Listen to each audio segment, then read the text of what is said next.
نماز کے لیے جو ٹخنوں کو ظاہر کرنے کے لیے بعض کو فولڈ کرتے ہیں تو وہ سمجھیں کہ مکروہ تحریمی میں جا رہے ہیں۔ ٹخنے ظاہر کرنا یعنی ٹخنوں سے اوپر شلوار تہمد وغیرہ رکھنا یہ سنت ہے۔ اگر کوئی نیچے رکھتا ہے اور تکبر وغیرہ کی نیت نہیں ہے تو یہ خلاف سنت مکروہ تنزیہی عمل ہوا، نماز ہو جائے گی۔ اس نماز کو لوٹانا یعنی دوبارہ پڑھنا یہ واجب نہیں۔ لیکن اگر کوئی شخص اس کی جگہ ٹخنے ظاہر کرنا یعنی ٹخنوں سے اوپر شلوار رکھنے کے لیے نیفے سے فولڈ کرتے ہیں، اور اسی طرح بعد پینٹ کو نیچے سے فولڈ کرتے ہیں اور ان کو ٹخنوں سے اوپر لے آتے ہیں، تو یہ جو فولڈ کرنا ہے نا، یہ مکروہ تحریمی عمل ہے۔ رسول اللہ صلی اللہ علیہ وآلہ وسلم کی حدیث مبارکہ ہے کہ مجھے حکم دیا گیا ہے کہ 7 ہڈیوں پر میں سجدہ کروں۔ مجھے حکم دیا گیا 7 ہڈیوں پر سجدہ کروں۔ وہ 7 ہڈیاں کون سی ہیں؟ 2 یہ ہاتھ، گھٹنے، 2 پاؤں اور یہ پیشانی۔ پیشانی کا لگنا زمین پر یہ فرض، اور ناک کا لگنا، ناک کی ہڈی کا لگنا یہ واجب۔ تو یہ 7 ہڈیاں ہوئیں۔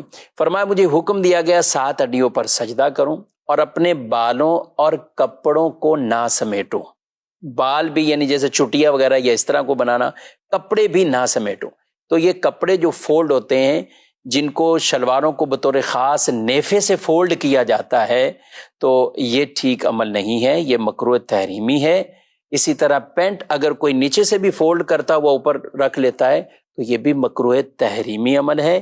وہ نماز کو واجب الاعادہ بنا دیں گے، یعنی وہ نمازیں واجب الاعادہ ہو جائیں گی، ان کو دوبارہ پڑھنا واجب ہو جائے گا۔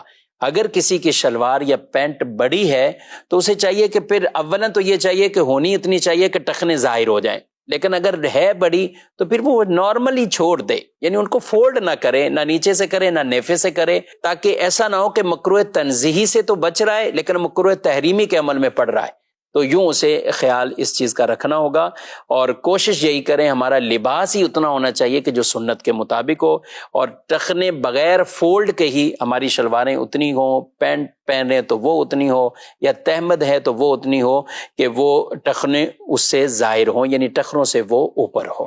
اس چیز کا خیال اگر نمازی حضرات رکھیں گے، ہم بکثرت شہروں کے اندر جو افراد رہتے ہیں تو وہ پینٹ کے ساتھ یہی معاملہ کرتے ہیں، عام حالت میں پینٹ نیچے ہوتی ہے اور نماز کے لیے اس کو فولڈ کر کے کوئی آدھی پنڈلی پہ کوئی پتہ نہیں کہاں لے کے جا رہا ہوتا ہے، تو ان کی نمازیں مکروہ تحریمی ہو رہی ہوتی ہیں۔ یہ خود بھی مسئلہ سمجھنا چاہیے اور اپنے دوسرے بھائیوں تک بھی اس مسئلے کو پہنچانا چاہیے۔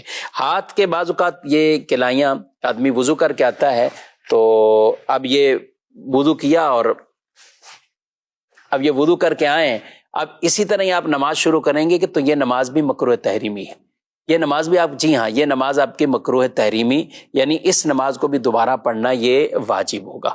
ہاں کوئی ایک آدھا بل ہوتا ہے بعض اوقات وہ رہ جاتا ہے ان آستینوں کا، تو اس سے نماز مکروہ تحریمی نہیں ہوتی۔ اب مثال کے طور پہ یہ ہیں، اب کسی کی یہ ایک بل ہے اور یہ ہاف کلائی تک بھی نہیں ہے، یعنی آدھی کلائی سے تک، آدھی کلائی سے کم ہے، تو یہ معافی کی صورت ہے، یہ عف ہے، یہ معاف ہے۔ لیکن شلوار کے نیفوں کے حوالے سے یہ نہیں کہا جائے گا کہ وہاں ایک بل وہ چھوٹ ہے، پینٹ کے اندر نیچے سے ایک بل کو چھوٹ ہے، ایسا نہیں ہے۔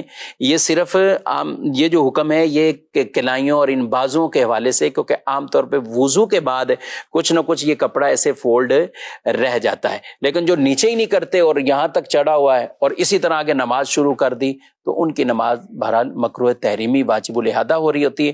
یہ دین کے مسائل جب ہم سیکھیں گے، سمجھیں گے، اور نماز کو جیسا حکم ہے ویسا پڑھنا ہے۔ جی ہاں، فرمایا جس نے وضو کیا ویسا جیسا حکم تھا اور نماز پڑھی ویسے جیسا حکم تھا، اس کے گناہ اللہ بخش دیتا ہے۔ تو بخشش بھی چاہیے، تو ان احکامات کو پورا کما حق ہمیں بجا لانا یہ بہت اہم اور ضروری ہے۔ اللہ پاک مجھے آپ کو عمل کی توفیق عطا فرمائے۔